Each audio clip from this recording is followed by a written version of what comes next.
ஜும்மாவின் பிரசங்கத்தின் தலைப்பு மரணத்தை நாம் மறந்தாலும் மரணம் நம்மை மறப்பதில்லை. இந்த மரணம் குல் நஃப்ஸின் தாயிகுத்துல் மௌத், நீங்கள் எங்கிருந்து போதும் உறுதியான கோட்டையில் இருந்தாலும் இந்த மரணம் உங்களை சுவைத்தே தீரும். இதுக்கு யாரும் விதிவிலக்கல்ல. மனிதர்களாக பிறந்தாலும் சரி, எந்த உயிரினமாக இருந்தாலும் சரி, அதற்குரிய தவணை வந்துவிட்டால் அது நிச்சயமாக மரணத்தை சுவைத்துவிடும். சிறியவர்கள், பிறந்த குழந்தைகள், பெரியோர்கள், பெற்றோர்கள், தாய்மார்கள், சகோதர சகோதரிகள், இதற்கு யாரும் விதிவிலக்கிறாங்களான்னு கேட்டால் யாரும் இல்லை. முதியவர்கள் முதல் சிறியவர்கள் முதல் முதியவர்கள் யாரும் விதிவிலக்கலை. எல்லாத்துக்கும் அந்த தவணை வந்து விட்டது என்று சொன்னால் நாம் அதனை சுவைத்து தீர்வோம். பிறகு அல்லாஹ்விடம் நாம் கொண்டு சேர்க்கப்படுவோம். இந்த மரணம் யாருக்கு விதிவிலக்கு என்று கேட்டால் நித்திய ஜீவன் அல்லாஹு தவிர. அல்லாஹு லா இலாஹா இல்லாஹுவல் ஹய்யுல் கய்யூம். கய்யூம் என்று சொன்னால் நித்திய ஜீவன். வணக்கத்திற்குரிய அல்லாஹுவை தவிர யாருக்கும் இந்த மரணம் விதிவிலக்கல்ல. என்றென்றும் நிலைத்திருப்பவன் அல்லாஹ். ஒரு குடும்பத்தில் இருக்கலாம், நம்மளது பெற்றோர்கள் மரணித்திருக்கலாம், நம்மளது குழந்தைகள் மரணித்திருக்கலாம், நம்மளது நண்பர்கள் மரணித்திருக்கலாம். நோய் கொண்டவனும் மரணம் வரும், நோய் இல்லாதவனுக்கும் மரணம் வரும். ஆரோக்கியமாக இருப்பார்கள், அவர்கள் அத்தனை பேருக்கும் மரணம் வரும். ஆரோக்கியம் இல்லாமல் இருப்பார்கள், அவர்களுக்கும் இந்த மரணம் வரும். இந்த மரணம் யாருக்கும் விதிவிலக்கல்ல, எல்லாத்துக்கும் வந்துவிடும்.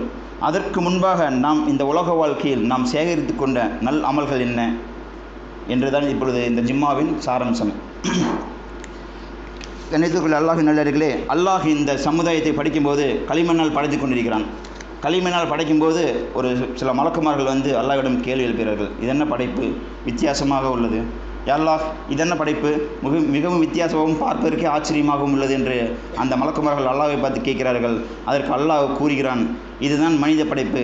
இந்த மனித படைப்பை நான் இதற்கு பிறப்பையும் இறப்பையும் கொடுத்து இதற்கு இடைப்பட்ட காலத்தை சோதிப்பதற்காக இதை நான் படைக்கிறேன். பிறகு இதை என்னை வணங்குவதற்கும் எனக்கு அடிபணிவதற்கும் என்னை புகழ் பாடுவதற்கும் மட்டும் இந்த மனித சமூகத்தை நான் படைக்கிறேன் அப்படின்னு என்று அல்லாஹ் சொல்கிறான். அதற்கு அந்த மலக்குமார்கள் கூறுகிறார்கள், யா அல்லாஹ், உன்னை வணங்குவதற்கும் உன்னை புகழ் பாடுவதற்கும் உன்னை துதிப்பதற்கும் நாங்கள் தான் வானம் நிறைந்து இத்தனை பேர் இருக்கிறோமே, பிறகு எதற்கு இந்த தேவையில்லாத இந்த படைப்பு என்று அல்லாஹ்வை பார்த்து அந்த மலக்குமார்கள் கேட்கிறார்கள். அதற்கு அல்லாஹ் கூறுகிறான், இன்னி அஹ்லமு மா தஹ்லமுன், நீங்கள் அறியாதவற்றை நான் அறிவேன். அப்படி என்று சொன்னால் அல்லாஹ் அறியாதவற்றை நீ மலக்குமார்கள் அறியாதவற்றை அல்லாஹ் அறிவான். அப்படி என்று சொன்னால் இந்த மனித சமூகம் இந்த பிறப்பையும் இறப்பையும் ஏற்படுத்தி இதற்கு இடைப்பட்ட காலத்தில் இந்த மனித சமூகம் எங்கு செல்லும், எப்படி செல்லும், எல்லாமே அல்லாஹ்விற்கு முன்கூட்டியே அறிந்தவன். அதைத்தான் அவர் சாராம்சமாக மிகவும் சுருக்கமாக தெள்ள தெளிவாக மலக்குமார்கள் கூறிவிட்டான். மலக்குமார்களும் அங்கிருந்து கலைந்து செல்கிறார்கள்.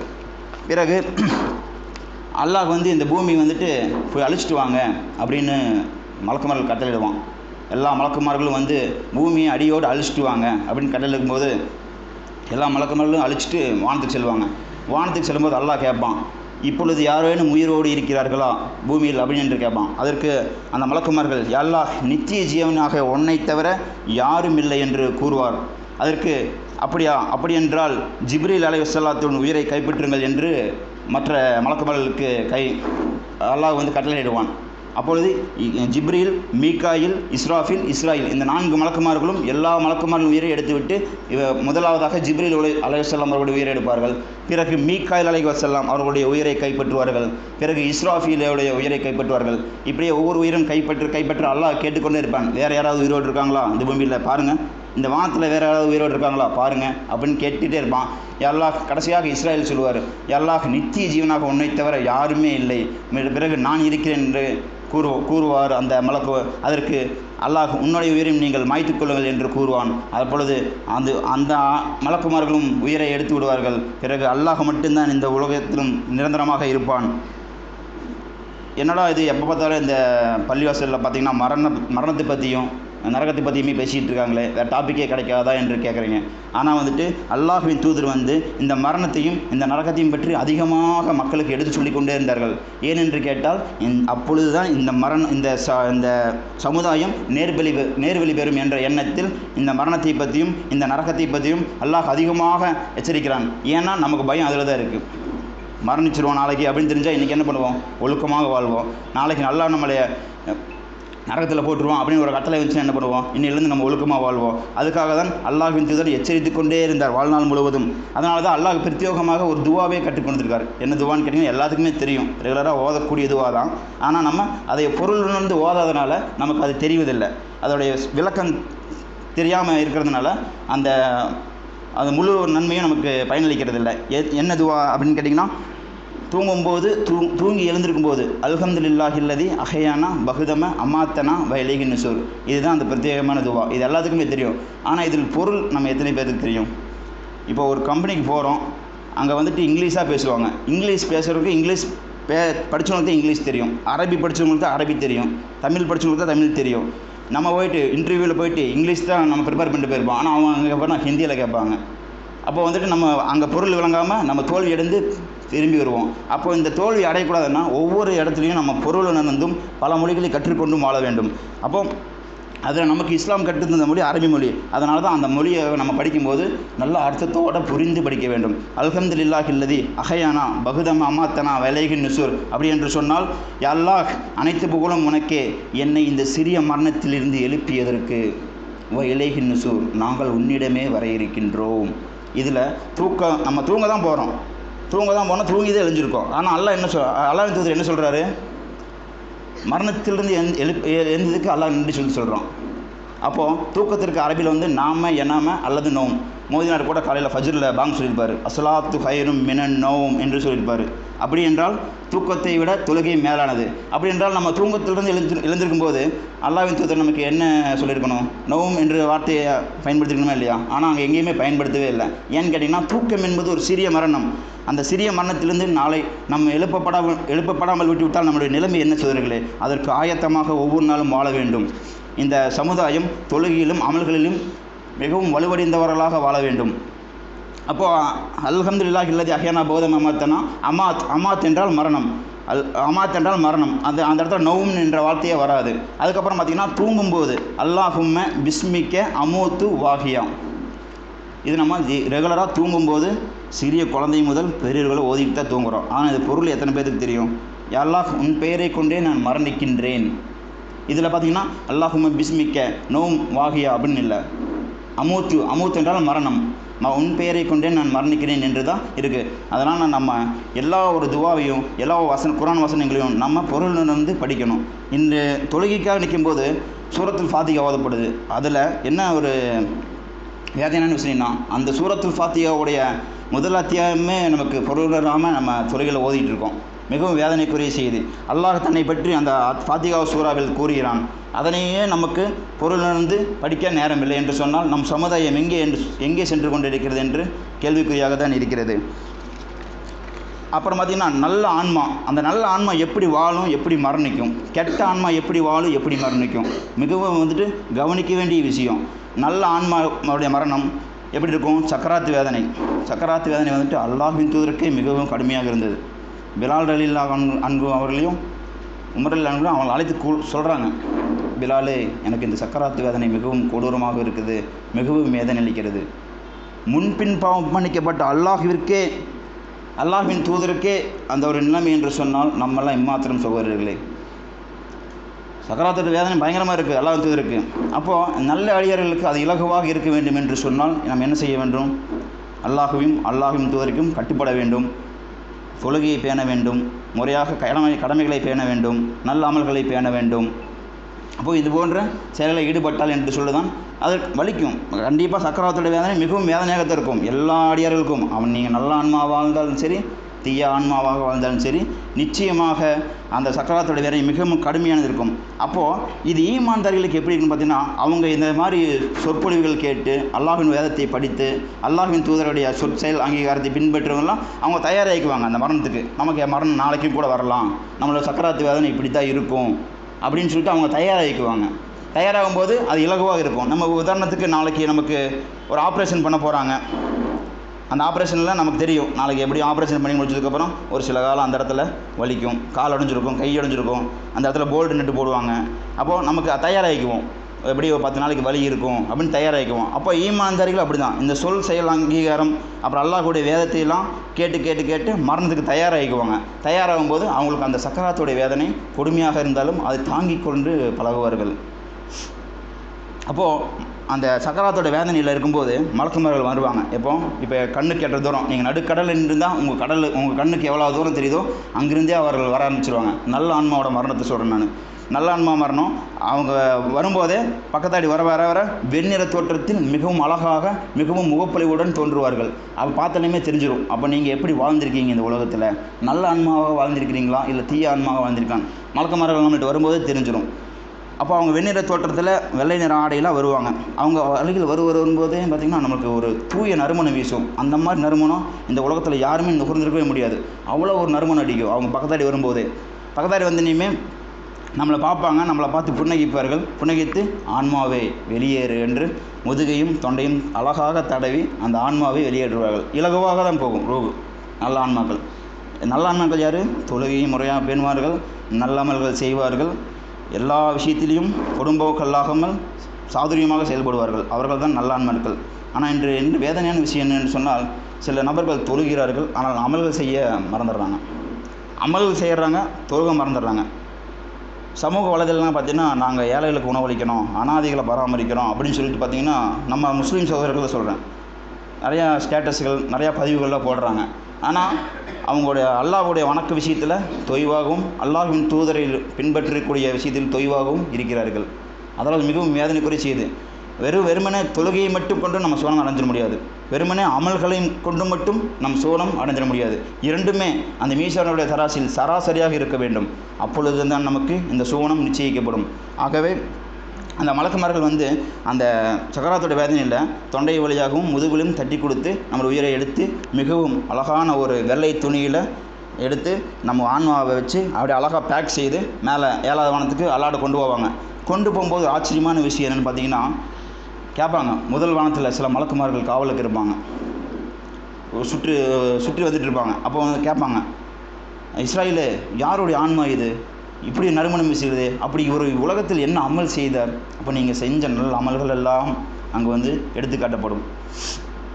நீங்கள் செய்த நல்ல அமல்கள்லாம் அங்கே எடுத்து காட்டப்படும். அவங்க சொல்லுவாங்க, இன்னாரின் மகர் இன்னார், இன்னாரின் மகள் இன்னார் என்று சொல்லுவாங்க. அப்போது என்ன அமல்கள்லாம் செய்தாங்க?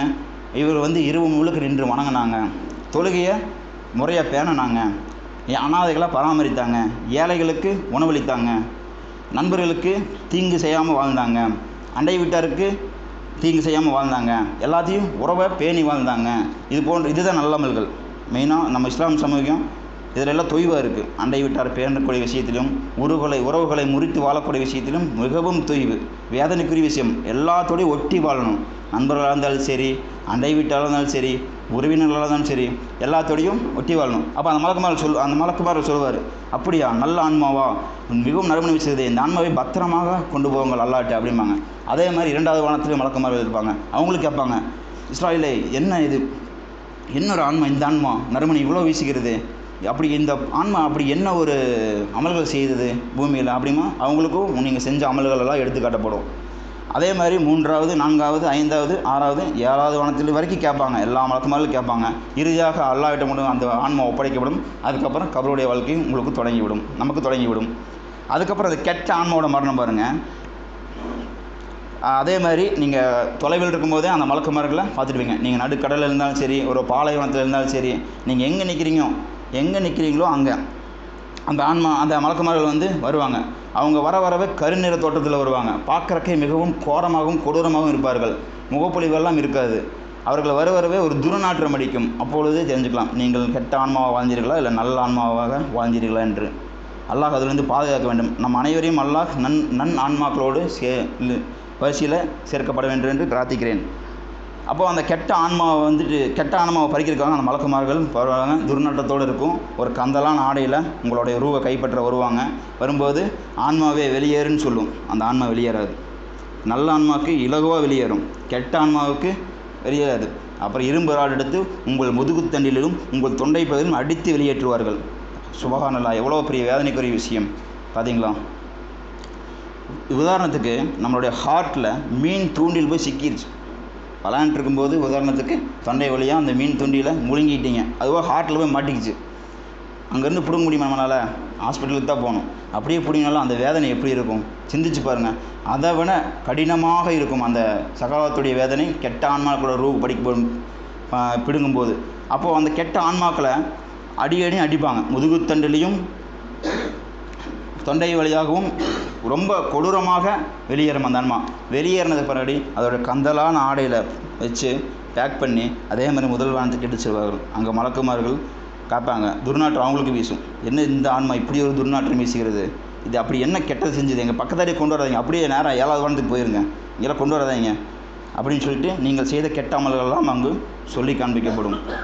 சரி, இதற்காகத்தான் நாம் என்ன ஒவ்வொரு ஜும்மாவிலையும் ஒவ்வொரு தர்பியா நிகழ்ச்சியிலையும் ஒவ்வொரு நிகழ்ச்சியிலும் நம்ம ஏன் இந்த மரணத்தையும் நரகத்தையும் கொடுத்து சொல்லினோம் என்று சொன்னால், நீங்களும் உங்களுடைய சமுதாய மக்களும் உங்களுடைய சந்ததிகளும் நேர்வழி பெற வேண்டும் என்று சொல்லி தான், இதற்காக தான் இவ்வளோ ஒரு பயான்களை நம்ம சொல்கிறோம். ஆனால் அது செவி கேட்டும் பொறும்போக்காக வாழ்ந்து கொண்டோம் என்று சொன்னால் நம்ம நிச்சயமாக நஷ்ட வழியாக ஆகிவிடும். அத்தகைய செய்தி நம்ம அல்லாஹ் பாதுகாக்க வேண்டும். மரணிக்கும் போது எது பயனளிக்குன்னு கேட்டிங்கன்னா, நிச்சயமாக தொழுகையும் நீங்கள் ஆற்றிய அமல்கள் தான். முதல்ல சொன்னது போல் தொழுகை முறையாக பேணணும். தொழுகையை பொடும்போக்காக இருக்கக்கூடாது. நம்ம சமுதாய மக்கள் பார்த்திங்கன்னா பாங்கு சொல்லும்போது அப்போ தான் வியாபாரத்துக்கு கிளம்புவாங்க. அல்லாஹ் பாதுகாக்க வேண்டும். திக்ரு வளமையாக செய்ய வேண்டும். திக்ருன்னு என்னங்க? சுபஹான் அல்லாஹ், அல்ஹம்துலில்லாஹ், அல்லாஹ் அக்பர், சுபஹான் அல்லாஹ் விபியம்திகி, சுபஹான் அல்லாஹில் அலீம். இது போன்ற இது காலையில் நீங்கள் ஃபஜ்ரிலிருந்து இரவு உறங்கும் போது வரைக்கும் திக்ரு செஞ்சுட்டே இருக்கணும். அப்போ தான் அந்த சக்கராத்தோட வேதனையும் போது நமக்கு கலிமாக்கள் வரும், நல்ல வார்த்தைகள் வரும், தீய சொல் நம்ம பாதுகாக்கப்படுவோம். இப்போ இந்த திக்ரில் நம்ம தொய்வாக தான் இருக்கும். காலையில் எழுந்திருச்சுன்னுமே பாவமன்னிப்புக்கென்று பிரத்யேகமாக துவாவலாக இருக்குது. தினமும் இந்த பள்ளிவாசல் நான் பார்த்தது, தினமும் அது இமாம் கூறிக்கொண்டு தான் இருக்கிறார். ஆனால் ஏதோ ஒரு சொற்பமான நபர்கள் தான் அதை சொல்லிட்டு போகிறாங்க. பாக்கியெல்லாம் வியாபாரத்திலும் மற்ற இடங்களிலும் நின்று கூத்தடித்து கொண்டும் இருக்கிறார்கள். அது போன்ற அல்லாஹ் பாதுகாத்து நல்லடியார்கள் கொடுத்து நம்மளை வாழ செய்ய வேண்டும். ஜனாசாவின் அழுகுரல் பார்த்திங்கன்னா, ஜனாசாவை நீங்கள் மரணிச்சிட்டிங்க, உங்கள் குடும்பமெல்லாம் பார்த்துருச்சு, உறவினர்கள்லாம் பார்த்துட்டாங்க. பார்த்ததுக்கப்புறம் உங்களோட சந்தாக்கு கட்டில் கொண்டு வைப்பாங்க. சந்தா கட்டில் வச்சதுக்கப்புறம் நீங்கள் நல்ல ஆன்மாவாக இருந்தீங்கன்னா எந்திரிச்சு கதறிவீங்க, கூச்சலிடுவீங்க. சரி சீக்கிரம் கொண்டு போங்க, என்னை சீக்கிரம் கொண்டு போய் கபூரில் அடக்கம் செய்யுங்கன்னு சொல்லி கூச்சலிடுவீங்க. உங்களுடைய கூச்சல் சத்தம் மனிதர்களை தவிர எல்லா உயிரினங்களுக்கும், நாய், காகம், பறவைகள், விலங்குகள், வளர்ப்பு பிராணிகள் எல்லாமே கேட்கும். மீன் தொட்டி மீன் இருந்துச்சுன்னா அது முதல் கொண்டு அதுக்கு செவியை கேட்கும். அப்போது என்னை விரைந்து கொண்டு செல்லுங்கன்னு நல்ல ஆன்மாக்கள் கதறும். பிறகு கெட்ட ஆன்மாக்கள் என்ன கதறணும்னா, என்னை எங்கேயும் கொண்டு போயிடாதீங்க, என்னை இங்கேயே விட்டுருங்க, எனக்கு அவகாசம் கொடுங்கன்னு சொல்லிட்டு அல்லாட்ட கெஞ்சும். எனக்கு அவகாசம் கொடு, இன்னும் கொஞ்ச நாள் நான் வாழ்ந்துக்கிறேன், உன்னை வணங்குறேன், உன்னை தூதருக்கு கட்டுப்படுறேன், நல்ல அமல்கள் செய்கிறேன், மக்களுக்கு நான் இடையூறாக இருக்க மாட்டேன் அப்படின்னு சொல்லுவாங்க. இந்த கெட்ட ஆன்மாக்கள் பார்த்திங்கன்னா அவங்கள பேசலே தெரிஞ்சிடும். எப்படி இருப்பாங்க? எதுக்கெடுத்தாலும் மிதண்டாவாதம் பண்ணுவாங்க, பொறுமையே இருக்காது, ஏதாவது ஒரு விஷயம் சொன்னோம்னா கோவப்படுவாங்க. அது போன்ற நபர்கள் தான் கெட்ட ஆன்மாவுக்குரிய அறிகுறிகள். அல்லாஹ் பாதுகாக்க வேண்டும், அவர்களுக்கு நேர்பலி தர வேண்டும், அத்தகையிலிருந்து பாதுகாக்க வேண்டும் என்று கூறி எனது இந்த முதலாம் முறையை நிறைவு செய்கிறேன். வாஹிரு தவானா அல்ஹம்துலில்லாஹி ரப்பில் ஆலமீன். அஸ்ஸலாமு அலைக்கும் வரஹ்மத்துல்லாஹி வபரகாத்துஹு.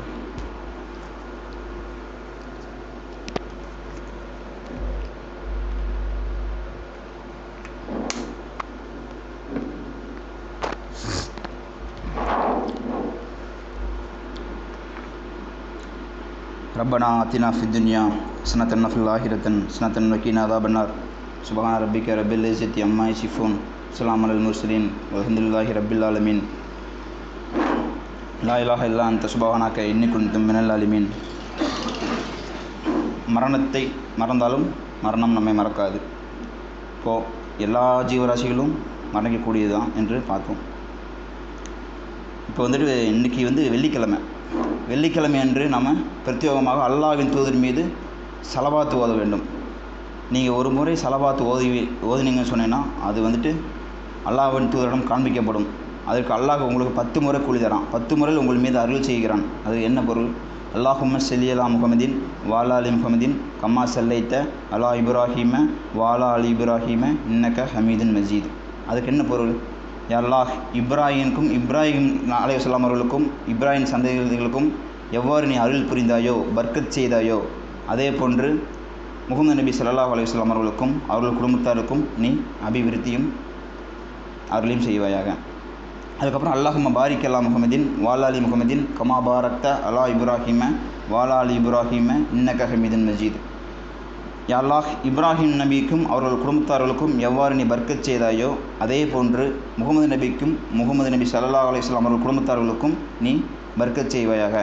ரொம்ப இலகுவான இதுதான். ஆனால் வியாழக்கிழமை மகரிபிலிருந்தே வெள்ளிக்கிழமை ஆரம்பித்து விடும். நம்ம அந்த தருணத்தில் வந்துட்டு கிட்டத்தட்ட வியாழக்கிழமை மகரீபிலிருந்து வெள்ளிக்கிழமை மகரீப் வரைக்குமே நீங்கள் சலவாத்தை ஓதிக்கொண்டே இருக்கணும். நீங்கள் ஒரு முறை ஓதிங்கன்னா அல்லாஹ் உங்களுக்கு 10 முறை அருள் செய்கிறான். அல்லாஹ்வின் தூதர்கிட்ட நாளைக்கு மறுமையில் சிபாரிசு கிடைக்கும் இது ஓதனீங்கன்னு சொல்லி சொன்னான். ஆகவே அல்லாஹ்வின் நல்லடியார்களே, இது போன்று நல்ல நல்ல துவாக்களையும் குர்ஆனுடைய வேதங்களையும் பொருளிலிருந்து படித்து நம்ம வெற்றி பெறும் கூட்டத்தில் அல்லாஹ் நம்மை ஆக்கி அருள் வேண்டும் என்று கூறி இந்த உரையை நிறைவு செய்கிறேன். வாஹிரு தஅவானா அல்ஹம்துலில்லாஹி ரப்பில் ஆலமீன். அஸ்ஸலாமு அலைக்கும் வரஹ்மத்துல்லாஹி வபரகாத்துஹு.